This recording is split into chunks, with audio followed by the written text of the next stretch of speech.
7 सितंबर 2025 को एक पूर्ण चंद्र ग्रहण की खगोलीय घटना घटित होगी, जिसका प्रभाव उज्जैन के महाकाल मंदिर में भी देखने को मिलेगा। महाकाल मंदिर के पुजारी महेश शर्मा ने बताया कि चंद्र ग्रहण के कारण महाकाल मंदिर की रात्रि पूजन और शयन आरती के संबंध में महाकाल मंदिर प्रशासन के साथ सभी पुजारी चर्चा कर शयन आरती के समय परिवर्तन को लेकर निर्णय लेंगे, जिसके बाद शयन आरती के समय में बदलाव हो सकता है। पुजारी महेश शर्मा ने आगे कहा कि शयन आरती के पश्चात महाकाल मंदिर के गर्भगृह के पट बंद करने के बाद सुबह भस्म आरती के पूर्व मंदिर के शुद्धिकरण के बाद ही पट खोले जाएंगे। हालांकि सुबह की भस्म आरती, भोग आरती और संध्या आरती अपने निर्धारित समय पर ही होगी। सूतक काल के दौरान भक्त भगवान के दर्शन कर सकेंगे, लेकिन शयन आरती के बाद मंदिर के पट बंद कर दिए जाएंगे। पुजारी महेश शर्मा ने बताया कि महाकाल मंदिर के अलावा शहर के अन्य मंदिरों में भी ग्रहण का असर देखने को मिलेगा। हरसिद्धि माता मंदिर में सूतक प्रारंभ होने से पहले माता की पूजा और आरती होगी, जबकि सूतक लगने के बाद माता को स्पर्श नहीं किया जाएगा। भगवान श्री कृष्ण की शिक्षा स्थली सांदीपनी आश्रम और अन्य वैष्णव मंदिरों में भी सूतक काल से पहले पूजन आरती की जाएगी। देखिए, हिंदू सनातन धर्म में ग्रहण चंद्र पे भी और सूर्य पर भी आता है। वो पृथ्वी की परिक्रमाओं के अनुसार इन ग्रहणों का काल पड़ता है और वो चंद्र पे और सूर्य पे लगते हैं। वर्तमान में पौर्णमासी आ रही है, उस पर चंद्र ग्रहण भारत के अंदर दिखेगा और उसको धार्मिक दृष्टि से माना जाता है। मंदिरों की भी एक व्यवस्था है। वैष्णव मंदिरों में 5 घंटे 7 घंटे पहले ही द्वार बंद कर दिए जाते हैं और पूजा पद्धति बंद कर दी जाती है। लेकिन शिव मंदिर के अंदर जो सूतक काल होता है, उनमें शिव मंदिर बंद नहीं करते हैं, स्पर्श बंद नहीं होता है और दर्शन आम भक्त के चालू रहते हैं। लेकिन जब ग्रहण काल होता है, उस ग्रहण काल में शिव मंदिर में भी प्रतिमा का स्पर्श बंद कर देते हैं, जल चढ़ाना बंद कर देते हैं। सभी भक्तगण बैठकर भगवान का भजन, आराधना, पूजन इत्यादि करते हैं। ऐसा ही महाकालेश्वर मंदिर की एक परंपरा रही है। महाकालेश्वर ज्योतिर्लिंग भी है, इसलिए वो स्वयंभू है। इसलिए ग्रहण काल का जो सूतक काल होता है, उसको ज़्यादा मान्यता नहीं है, पर ग्रहण काल में जरूर मान्यता यहाँ दी जाती है। अब जो ग्रहण आ रहा है, वह ग्रहण का जो समय है वो रात्रि 10 बजे के से है। 10 से रात्रि 1 बजे तक का ऐसा उसका समय है।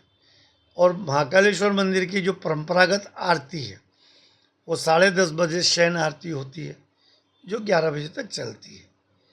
इसलिए ऐसी व्यवस्था जो शास्त्रोक्त मंदिर की है, उसी के अनुसार विचार विमर्श करके जो आरती, शयन आरती है, वो आधे घंटे पूर्व कर ली जाएगी, जिससे भगवान के द्वार बंद कर दिए जाएं और भगवान का ग्रहण काल भी पूर्ण हो।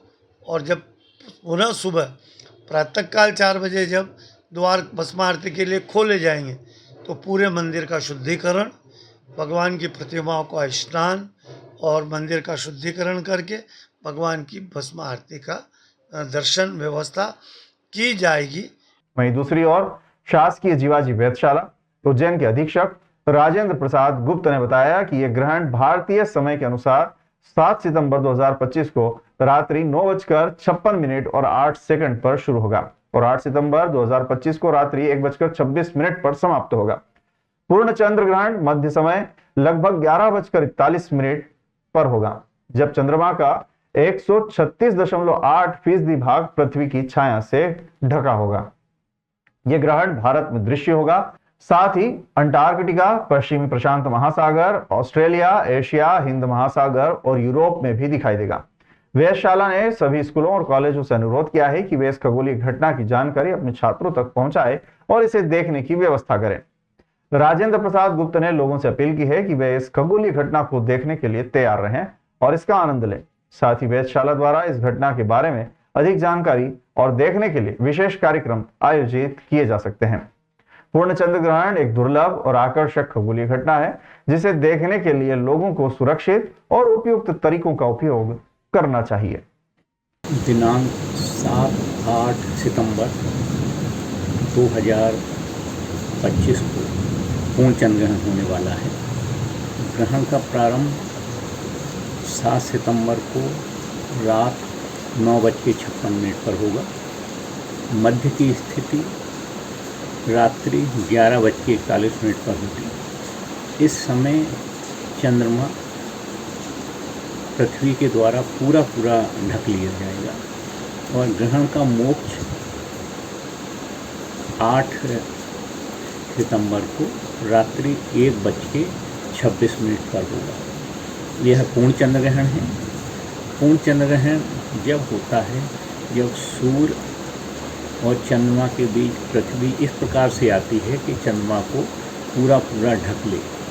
पूर्ण ग्रहण की स्थिति में चंद्रमा का 136% भाग ढक जाएगा। इसका मतलब पूरा चंद्रमा अच्छी प्रकार से ढक जाएगा।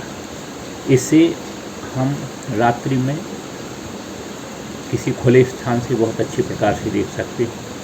वेधशाला में इसको दिखाने की व्यवस्था की गई है।